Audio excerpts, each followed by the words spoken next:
welcome all students in the course of Data Communication and Networking, BE 7th semester Electronics and Communication Engineering. We have discussed many issues related to our physical layer in previous sessions. In this session, we discuss the transmission media. The transmission media are actually located below the physical layer and are directly controlled by the physical layer. You could say that the transmission media belongs to the zero layer. As you can see in this figure, it shows the position of the transmission media which is related to the physical layer. It is clearly said that the physical layer provides the bit stream to our transmission medium, then it will carry the data and delivers the data to the receiver at the physical layer. So, the transmission medium can broadly defined by anything that can carry information from the source to the destination. For example, the transmission medium for the two people having a dinner conversation in the air.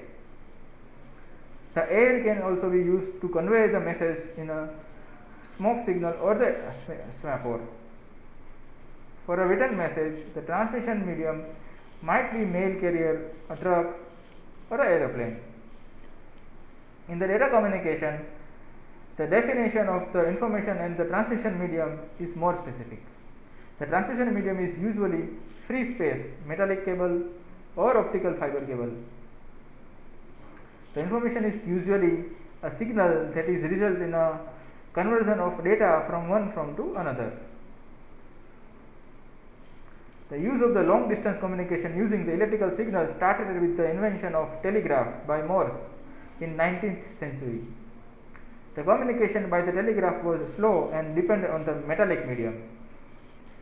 Extending the range of the human voice became the possible when the telephone was invented in 1869. Telephone communication at the time also needed a mechanical medium to carry the electrical signal that were the result of the conversion from the human voice. The communication was, however, unreliable due to the poor quality of wires.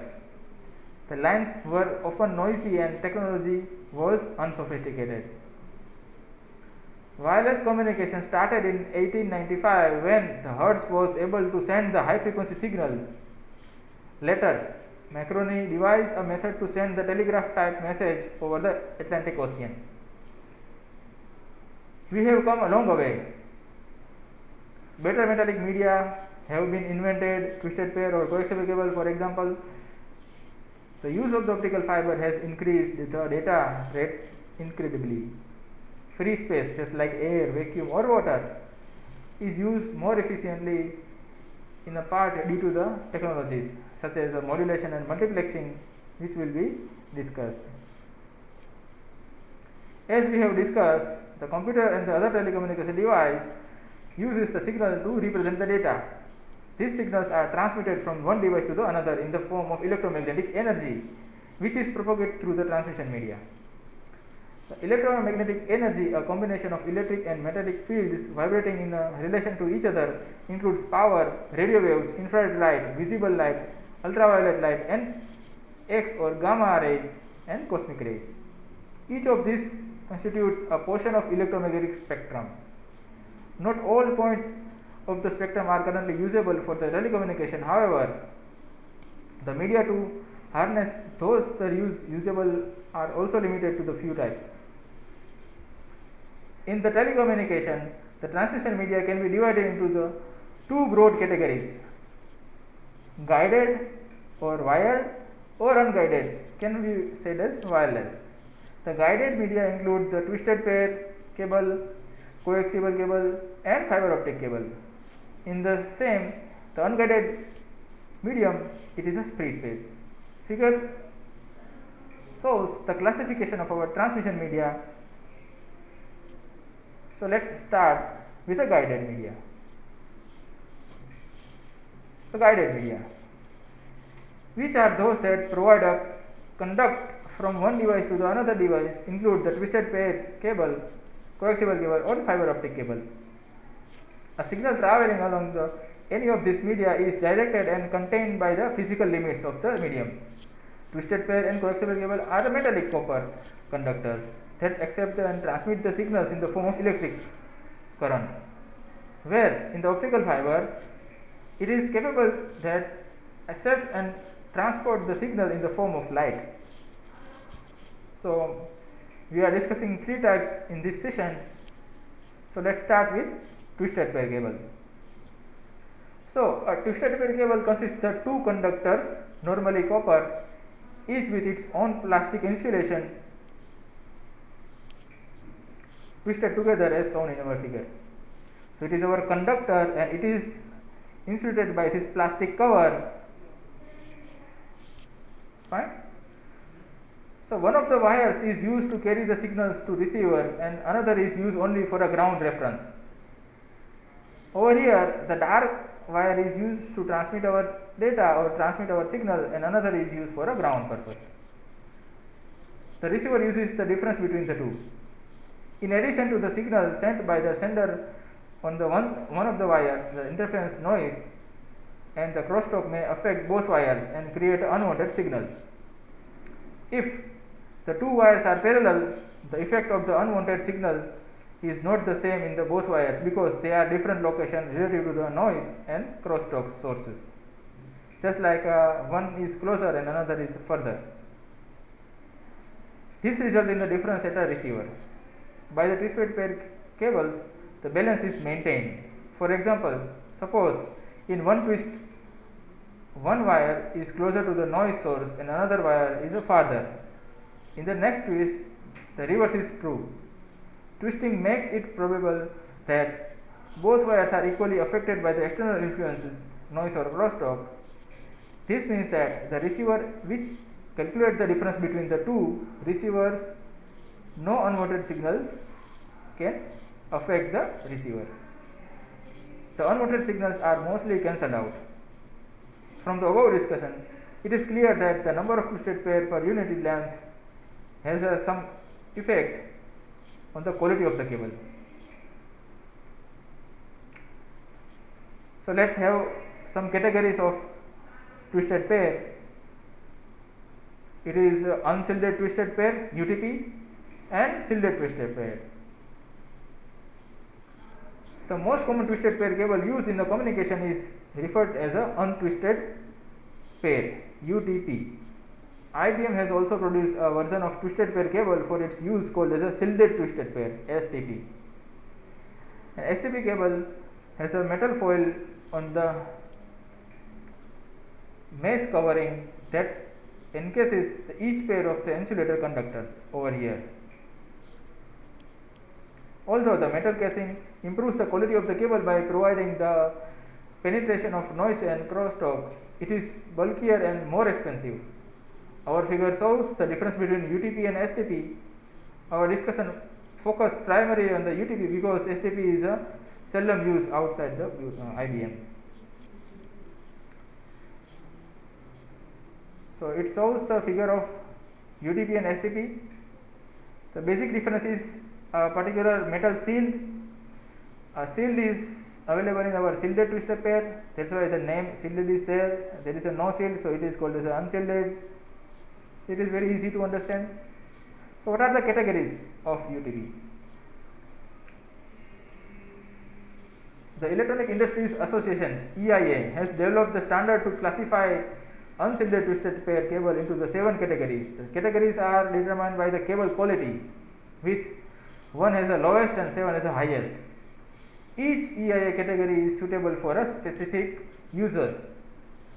Our table shows the category of unshielded twisted pair cables. Over here, category 1 unshielded twisted pair in a telephone, uses telephone. Mostly the data rate is high at the level of 7. It is used in our lens. It is just for your understanding purpose. Connectors. The most common UTP connector is a RJ45. RJ stands for registered jack, which is shown in this figure. The RJ45 is a keyed connector, meaning the connector can be inserted in only one way. just like this. This type of connector you have seen in your lab for the Ethernet connections. Performance. What are the performance of UTP? One way to measure the performance of the twisted pair cable is to compare the attenuation versus frequency and distance. A twisted pair cable can pass a wide range of frequencies. However, a figure shows that the increasing frequency, the attenuation measured in the decibel per kilometer, sharply increases with frequency above 100 kilohertz. Note that the gauge is measured of thickness of the wire.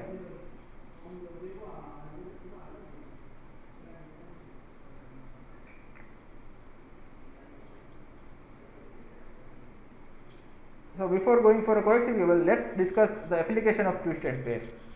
A twisted pair cables are used in the telephone lines to provide the voice and the data channels. The local loop, a line that connects the subscriber to the central telephone office, commonly consists of the unshielded twisted pair cables. A DSL lines that used by the telephone companies to provide the high data rate connection is also use the high bandwidth capability of unshielded twisted pair cables. A local area network such as 10 base T or 100 base T also uses a twisted pair cable. Coaxial cable. The coaxial cable or coax carries the signal of the higher frequency ranges that those in the twisted pair cable in the part, because the two medias are constructed quite differently. Instead of having the two wire, coax has a central core conductor of a solid or a standard wire, usually copper, enclosed and insulating shield, which is in turn encases the outer conductor of a metal foil, braid, and the combination of the two. The outer metallic wrapping serves both as a shield against the noise and the second conductor which completes the circuit. This outer conductor also enclosed in the insulating shield. The whole cable is protected by the plastic cover. Our figure clearly shows the construction of the coaxial cable: a plastic cover, two insulator, one outer conductor or a shield or an inner conductor. Coaxial cable standards. Coaxial cables are categorized by their radio government RG ratings.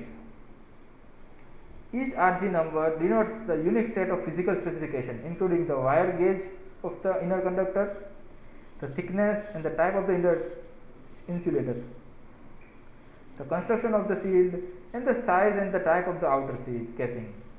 Each cable is defined by the RG rating is adapted for the specific function. Our table shows the same: RJ59, RJ58 and RJ11, and use cable TV, thin Ethernet, thick Ethernet respectively. Coaxial cable connectors. To connect the coaxial cable to the device, we need coaxial connectors.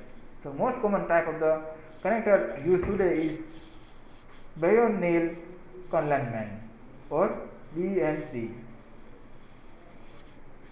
Figure shows the three popular types of these connectors: the BNC connector, the BNC-T connector, and the BNC terminator. The BNC connector is used to connect the end of the cable to the device, such as a TV set. Over here you have seen this in your TV cable wire. The BNC-T connector is used for Ethernet network to branch out the connection to the computer or the other devices. The BNC terminator is used at the end of the cable to prevent the reflection of the signal. So what is the performance of coaxial cable? As we did with the twisted pair cable, we can measure the performance of the coaxial cable. We notice in the figure that the attenuation is much higher in the coaxial cable than in the twisted pair cable. In other words, although the coaxial cable has much higher bandwidth, the signal weakens rapidly and requires the frequent use of the repeaters. Application of the coaxial cable. And the coaxial cable are widely used in the analog telephone networks where the signal coaxial network could carry 10,000 voice signals. Later it was used in digital telephone networks where a single coaxial cable could carry the digital data up to 600 Mbps. However, the coaxial cable in the telephone networks has largely been replaced today with a fiber optic cable. Cable TV networks also use the coaxial cable. In the traditional cable TV network, the entire network used the coaxial cable. Later, however, the cable TV provider replaced the most of the media with the fiber optic cable, or hybrid work networks uses the coaxial cable at the network boundaries and near the consumer premises. And cable TV uses RJ59 coaxial cable. Another common application of the coaxial cable is traditional Ethernet LANs. Because of its high bandwidth and consequently high data rate, coaxial cable was chosen for the data transmission in early Ethernet LANs. 10/2 or thin Ethernet uses the RJ58 coaxial cable with BNC connectors to transmit the data at the 10 Mbps with a range of 185 meters. The 10/5 or thick Ethernet uses the RJ11 thick coaxial cable to transmit the 10 Mbps with a range of 5000 meters. Thick Ethernet has specialized connectors. So now, third type, fiber optic cable. A fiber optic cable is made of glass or plastic and transmits the signal in the form of light. To understand the optical fiber, we first need to explore the several aspects of the nature of light.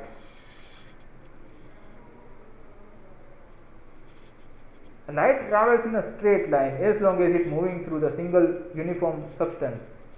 If a ray in the light traveling through the one substance suddenly enters another substance of the different density, the ray changes its direction. Our figure shows how a ray of light changes the direction when going from one dense mode to the less dense substance.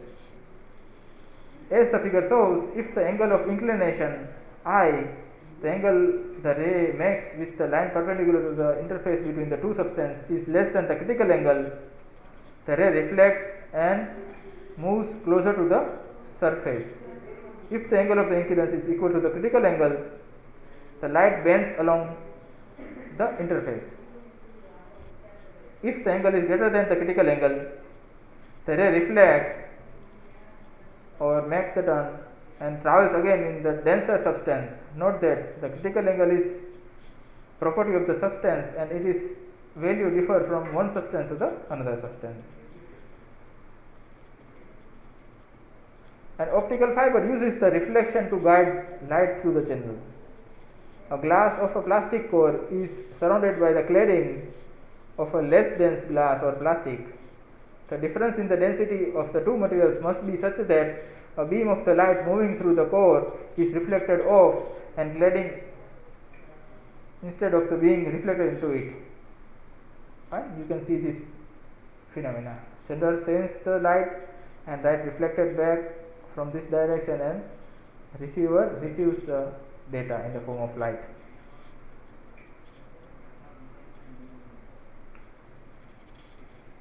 So, in which mode our light can propagate? So, the propagating modes of our optical fiber, the current technology supports the two modes, multi-mode and single mode, for propagating light along the optical channel, each requiring fiber with a different physical characteristics. The multi-mode can be implemented in the two forms, step index or graded index. This type of structure and this type of concept you have seen in your previous semester, the optical fiber communication, an entire subject covering the same concept. So over here we are just having a brief idea.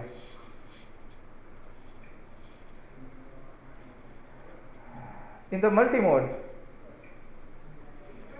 a multi-mode is named because the multiple beams from a light source move through the core in a different path. We can see over here. How these beams move within a cable depends on the structure of the core, as you can see in this figure. In the multiple step index fiber, the density of the core remains the constant from the center to the edge. The beam of the light moves through its constant density in a straight line until it reaches to the interface of the core and the cladding. At the interference, there is an abrupt change due to the lower density. This alerts or alters the angle of the beam motion. The term step index refers to the suddenness of the change, which contributes a distortion of the signal as it passes through the fiber. The second type of fiber called the multimode graded index fiber, which decreases its distortion of the signal through the cable. The word index refers to the index of the refraction. As we saw above, the index of the refraction is related to the density. A graded index fiber, therefore, is one with varying density. The density is highest at the center of the core and the decreases gradually to the lowest at the ends. Our figure shows the impact of the various or variable density of the propagation of light beams over here. Single mode. In the single mode uses the step index fiber and highly focused source on the light that limits beams to the small range of angles all close to the horizontal line. The single mode fiber itself manufactured with a much smaller diameter than the multimode fiber and with a subsequently lower density, just like index of reflection. The decrease in the density result in the critical angle that close enough to 90 degree make the propagation of beams almost horizontal. In this case, the propagation of the different beams is almost identical and delays are negligible. All the beams arrive at the destination together and can be recombined with a little distortion, as you can see in this figure. Fine, the both shape are nearly same. Over here shape is difference. Look at this, it is nearly equal to square waves.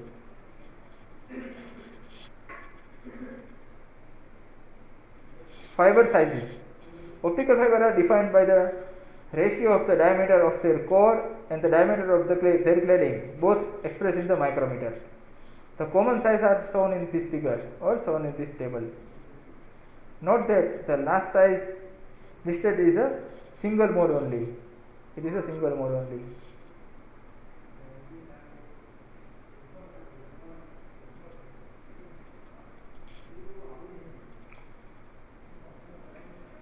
Cable composition. Our figure shows the composition of a typical fiber optic cable. The outer jack is made of either PVC or Teflon. The inside jacket are Kevlar standards to strengthen the cable. The Kevlar is a stronger material used in the fabrication of bulletproof vests. Below the Kevlar, another plastic coating to using the fiber. The fiber is at the center of the cable is consists of the cladding and the core.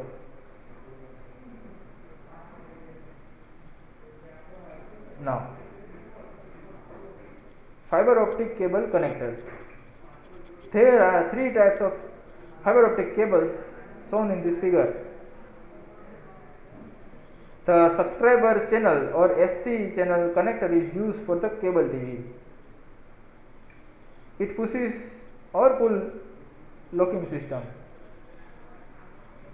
The straight tip ST connector is used for connecting the cable to the networking devices. It uses the Boynet locking system and is more reliable than SC. MJRT is a connector that is the same size of RJ45. So what is the performance of fiber optic cable? A plot of attenuation versus wavelength shown in this figure is a very interesting phenomena on the fiber optic cable. Attenuation is flatter than in the case of the twisted pair cable or the coaxial cable. Over there is a slight increase or there is a abruptly increase as per our wavelength or frequency. The performance is such that we need fewer, actually 10 times less repeaters when we use the fiber optic cables. Application of fiber optic cable. Our fiber optic cable is often found in the backbone network because its wide bandwidth is cost effective. Today, with the wavelength division multiplication or WDM, we can transfer the data rate at 1600 Gbps.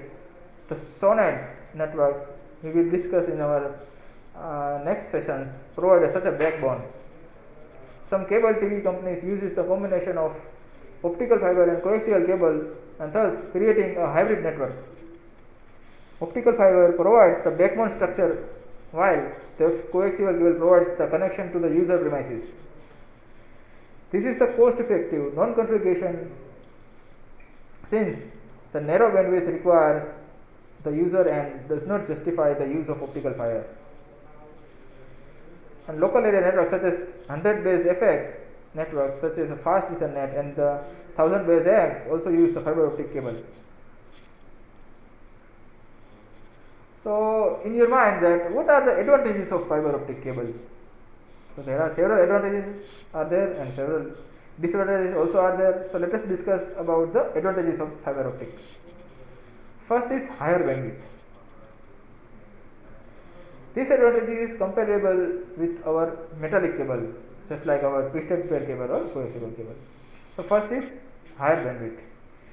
The fiber optic cable can support dramatically higher bandwidth, hence the data rate is higher than the either twisted pair cable or coaxial cable.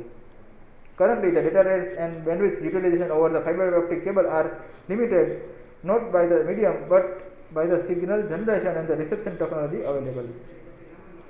Second, less signal attenuation. A fiber optic transmission distance is significantly greater than that of the guided media. A signal can run for the 50 km without requiring the regeneration. We need repeaters at every 5 km in a coaxial cable or twisted pair cable. Repeater means to regenerate our data at some instant. Immunity to the electromagnetic interferences. The electromagnetic noise cannot affect the fiber optic cable. Resistance to the corrosive material. A glass is more resistant to the corrosive materials than copper. Next is lightweight. The fiber optic cable are much lighter than the copper cables. Last is greater immunity to the tapping. The fiber optic cables are more immune to the tapping than the copper cables. The copper cables create an antenna effect that can easily be trapped. Fine. So this is the advantage of fiber optic cable. Now the disadvantage of fiber optic cable. First is installation and maintenance. Fiber optic cable is relatively the new technology. Its installation and maintenance requires exercise that is not yet available everywhere. Second is unidirectional light propagation. A propagation of light is unidirectional. If we need bidirectional communication, two fibers are needed. Last is cost. The cable and the interface are relatively more expensive than those of the other guided media. If the demand of the bandwidth is not high, often used the optical fiber cable cannot be justified. So fine, it is a disadvantage of fiber optic cable. So let's go ahead. Up to now we have discussed about the guided media, now unguided media or wireless. In the unguided media transmission, the transport electromagnetic waves without using the physical conductor. This type of communication is often referred to as a wireless communication. Signals are normally broadcast through the free space and thus are available to anyone who has a device capable to receiving them. Over here we are discussing radio waves, microwaves and infrared in this session. Our figure shows the part of the electromagnetic spectrum ranging from 3 kHz to 900 THz used for the wireless communication. And unguided signals can travel from the source to the destination in the several ways. Ground propagation, sky propagation or line of sight propagation. You can see in this figure. In the ground propagation, our signal travels in the surface of the earth. In the sky propagation, our signal will return to the ionosphere, then reflected back. And in the line of sight propagation, both antenna must be in the line of sight. In the ground propagation, the radio waves travel through the lowest portion of the atmosphere, hugging the earth. Those low frequency signals eliminate in all the directions from the transmitting antenna and follow the curvature of the planet. Distance depends on the amount of the power of the signal. The greater the power, the greater the distance.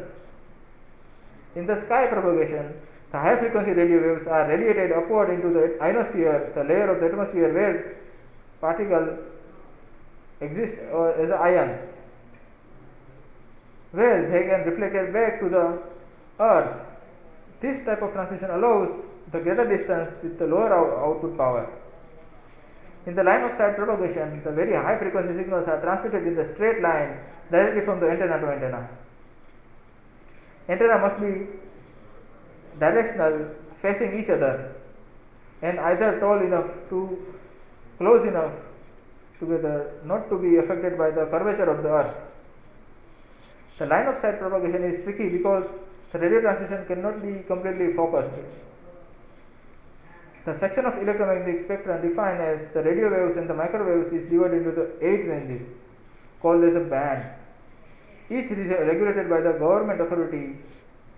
These bands are related or rated very low frequency or to the extremely high frequency. Our table shows the VHF or VLF to the EHF, their bands, their ranges, propagation method, and some application.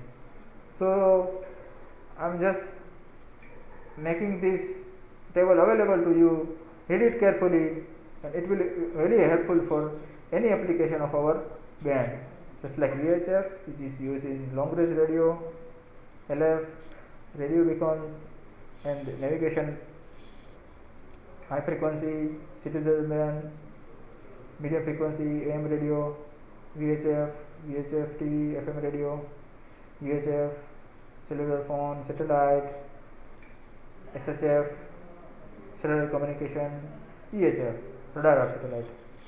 Fine. Let's go ahead. So in the wireless transmission, it will divide into 3: radio wave, microwave, and infrared.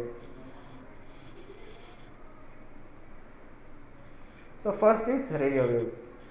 Although there is no clear-cut demonstration or discrimination between the radio waves and microwaves, then electromagnetic waves ranging in a frequency between 3 kHz to 1 GHz are normally called as radio waves, whereas the ranging frequency between 1 to 300 GHz are called as a microwave.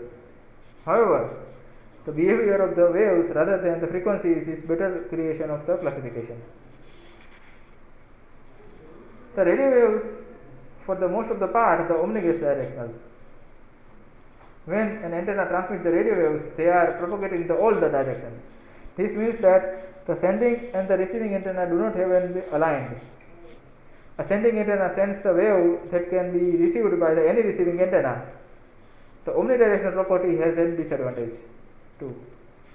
The radio waves transmitted by the one antenna are susceptible to the interference by the another antenna that may be send signals using the same frequency or band. The radio waves, particularly those waves that propagate in the sky mode, can travel the long distance.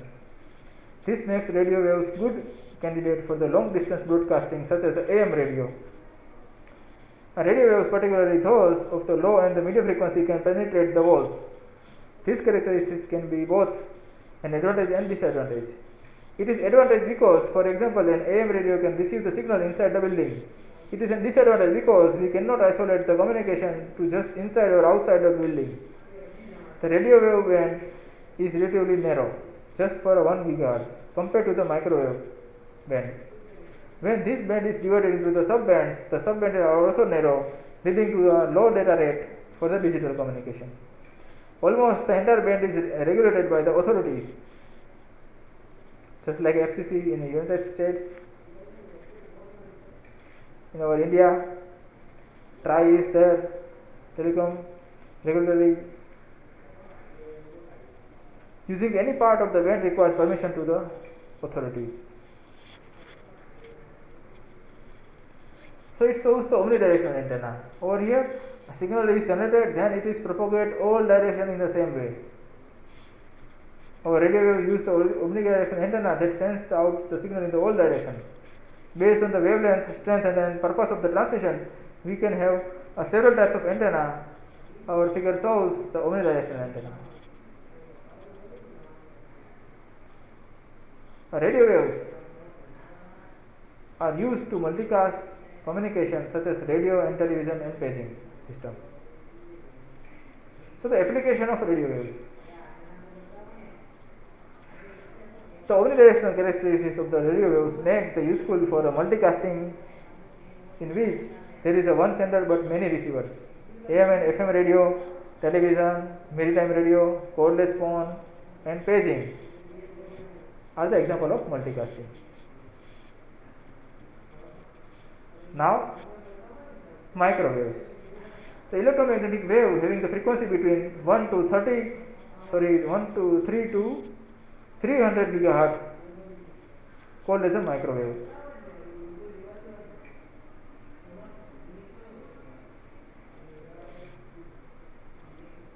A microwave are unidirectional. When an antenna transmits the microwave waves, they can be narrowly focused. This means that the sending and the receiving antenna need to be aligned. The unidirectional property has an obvious advantage. A pair of antenna can be aligned without interfacing with each other pairs of aligned antenna. So let's discuss some characteristics of microwave propagation. A microwave propagation is a line of sight. Since the towers with a mounted antenna need to be in direct line of sight of each other, towers that are far apart need very tall. The curvature of the earth as well as the blocking obstacle do not allow two short towers to communicate by using the microwaves. Repeaters are often needed for the long distance communication. A very high frequency microwave cannot penetrate the walls. This characteristic can be disadvantaged if the receiver are inside the building. The microwave band is relatively wide, almost 299 GHz. Therefore, the wider subbands can be assigned and the high data rate is possible. Use of the certain portion of the band requires the permission of the authorities. Next is a unidirectional antenna. A microwave needs a unidirectional antenna that sends out the signal in the one direction. The two types of antenna are used for the microwave communication: a parabolic dish and a horn. A parabolic dish antenna is based on the geometry of the parabola. Every line is parallel to the line of symmetry. Line of sight reflects of the curve of the angle such that the all lines are intersect at the common point called as a focus. The parabolic dish works as a tunnel or funnel, catching a wide range of the waves and directing them to the common point. In this way, the more of the signal is recovered than would be possible within the single point receiver. Outgoing transmission are broadcast through the horn aimed at the dish. The microwave hits the dish and deflect the outward in the reversal of the received path. A horn antenna looks like a gigantic scoop. Outgoing transmission are broadcast upstream, resembling the handle, and reflects the outwards in the series of the narrow parallel beams by the curved head. A receiver received the transmission are collected by the scooped shape of the horn and manner similar to the parabolic dish and deflects down to the stream. So what is the applications? In the microwaves, due to their unidirectional properties, they are very useful in the unicast. One-to-one communication is needed between the sender and the receiver. They are used in the cellular phones, satellite networks, wireless LAN, etc. etc. We are going to see a special session on each of these application of microwaves in the preceding session. Infrared. Infrared waves with a frequency from 300 gigahertz to 400 terahertz, wavelength from 1 millimeter to 770 millimeter, can be used for the short range communication. And infrared waves having the high frequency cannot penetrate the walls. This advantage characteristics prevent the interference between the one system to the another. The short range communication system in the one room cannot be affected by the another system in the next room. When we use our infrared remote control, we do not interfere with the use of the remote by our neighbors. However, these same characteristics make the infrared signal useless for the long range communication. In addition, we cannot use the infrared waves outside the building because the sun's rays contain infrared waves and interference with the communication. So what are the applications of infrared? The infrared band, almost 400 terahertz, has an excellent potential of the data transmission, such as a wide bandwidth can be used to transmit the data in the digital form with a very high data rate.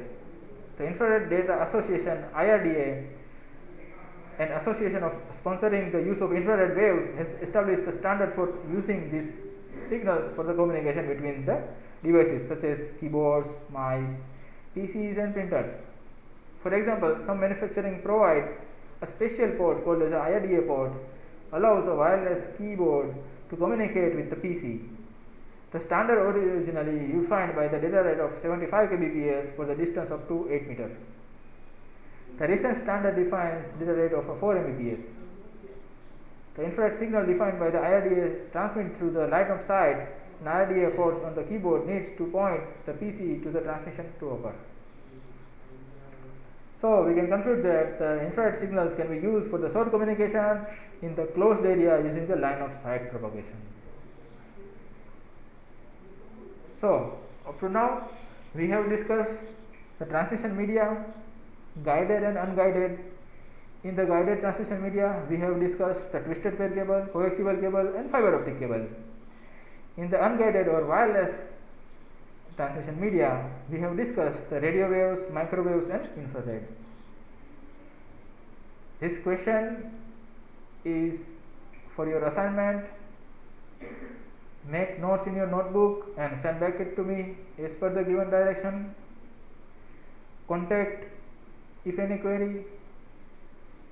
Thank you, student. See you in the next session.